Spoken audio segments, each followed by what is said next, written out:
All right, everyone, welcome back into another NFL DFS video. Going to be breaking down the Week 6 core plays here for you on the DraftKings main slate. Now, as you guys notice, I'm recording this video a little bit later on in the week, and that's because of Week 5, where we ended up, later on in the week having Rico Dowdle and Rachaad White as pretty much easy core plays for us as well, given some of the news that happened. And so that's going to be the case going forward, where I will be doing the core plays video a little bit later on in the week, but that also calls out the lineup builder video that I also put out on Saturday nights.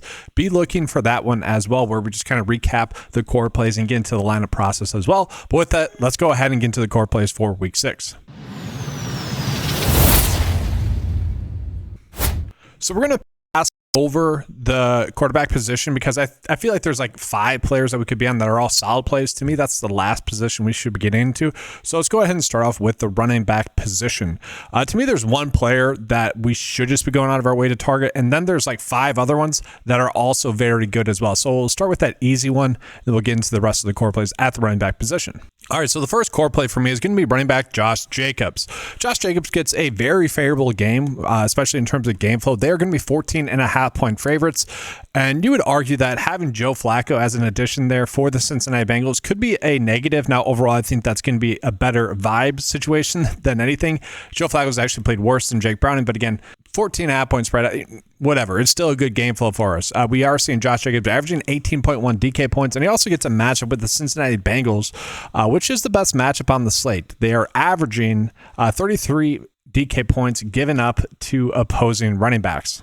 So yes, Josh Jacobs to me is kind of the easy click for us there, core play wise. And then from there, it is a little bit of a toss up. Okay, so I already mentioned this on the preview video. Both Jonathan Taylor and CMC are players that we should firmly be going out of our way to target. The issue is we have some receivers that I also consider maybe more of optimal clicks in terms of making a very strong floor build. Now, it is worth calling out that kind of when we look at the ownerships that we're getting right now, 2 of the highest projected owned players are CMC and Jonathan Taylor. Okay, Josh Jacobs is the other easy one. Javonte Williams, I see probably more as someone we're not being on as much.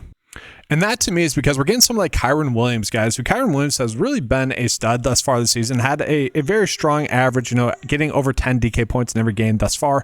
Also draws a very good matchup against the Baltimore Ravens. To me, it doesn't seem like Lamar Jackson is going to play. If Lamar Jackson does end up playing, I think that only helps the game total. Game flow wise, though, it should help out Kyren Williams if he does end up staying. So it should raise the floor of Kyren Williams in terms of his usage. Kyren ended up playing 91% of the snaps last week. On average, thus far this season, guys, playing 77% of the snaps, averaging almost 100 yards per game, averaging 3.2 receptions per game. To me, at this price tag, he is a much better click than some of the other options that are pretty chalky.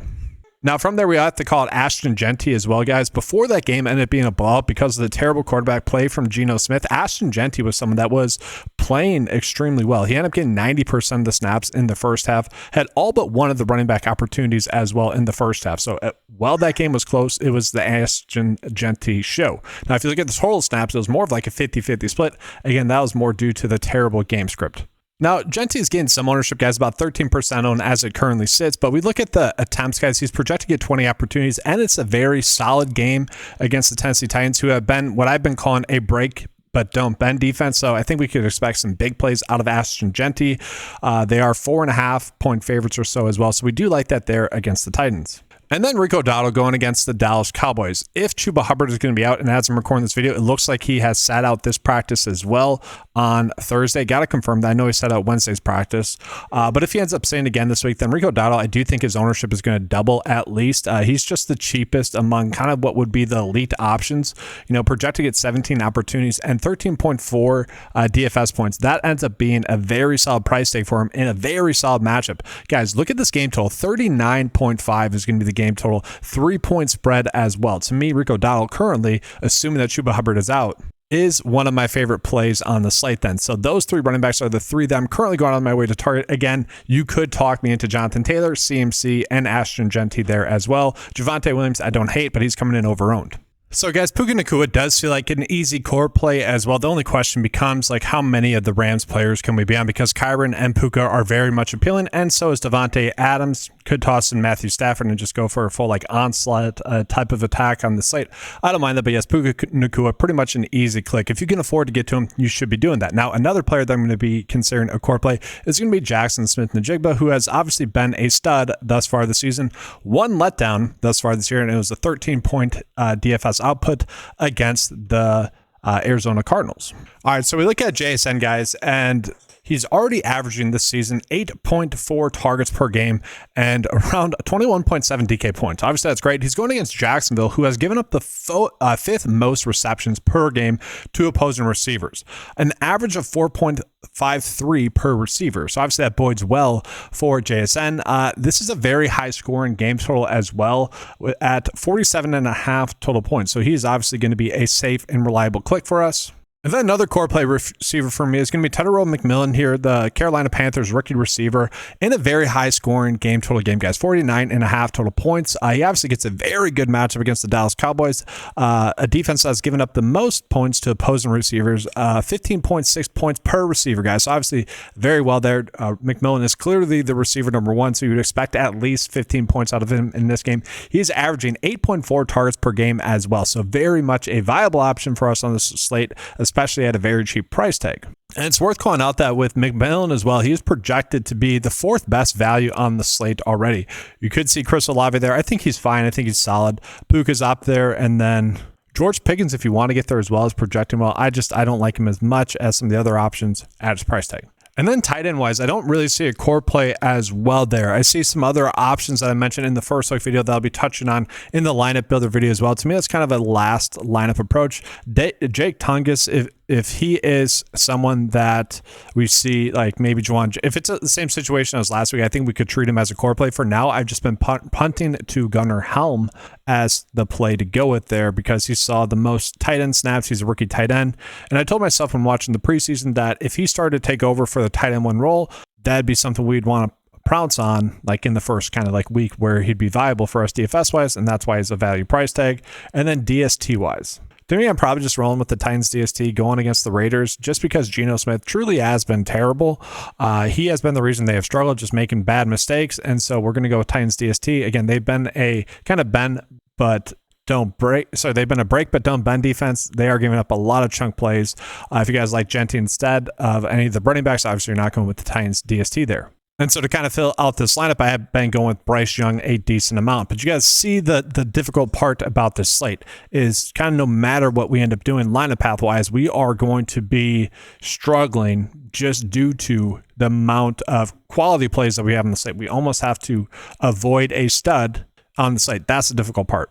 And so what I'm going to do right now is show you guys kind of what the optimal builds are going to be on the slate by targeting all those core plays that we're going to do. So what we're going to do is we're going to group all those players together. So I'm going to say I want at least probably, 5 of those players in my builds, probably 6 still, but let's see. And let's see what it spits out to us. So Puka, CMC, Jonathan Taylor, we already know that. And then from there, what we could look at, Josh Jacobs, JSN, as I mentioned, feel pretty good about that. Genty there as well, McMillan, and then Rico Dowdle. And then lastly, Kyren Williams there as well. So we got 9 players that we want to fit into like 5 slots, and we'll see kind of what this tells us as the best build. As always, I like to stack a quarterback stack with a pass catcher. It seems like these days, GPP-wise, that's not as necessarily. You can run out them alone, and that's been working out for people in terms of GPP winning lineups.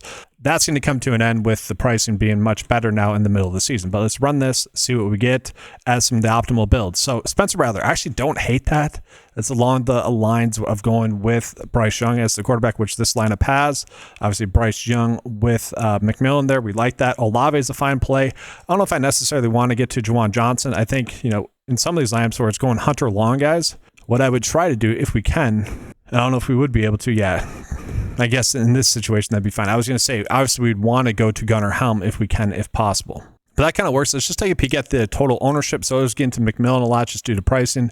Kyren, Rico, a decent amount. CMC, then Puka, then JSN, Genty. So it did not get to got to Jonathan Taylor once. It did not get to Christian McCaffrey at all. Okay, so again, that further echoes the tough part about this slate is that we're going to be fading a stud regardless, and you kind of just hope that player that you're not. Oh, we did at CMC in one line. My bad. That's kind of the tough part about this slate is that we are going to be fading one, and you just hope the one that you're not on for like a cash game purposes. Obviously, for GPPs, you'll have your exposure to them, but for cash games purposes, you just hope that player does not go off too much, and you should be doing well. But that's gonna do it for this video, guys. Appreciate you being here. Like the video, subscribe to the channel, and also hit that notification bell so you're not missing out on any of the top coverage.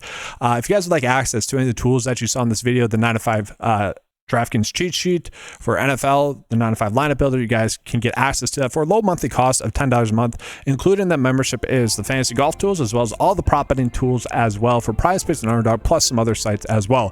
Thank you guys for watching. Good luck, and as always, let's keep cashing.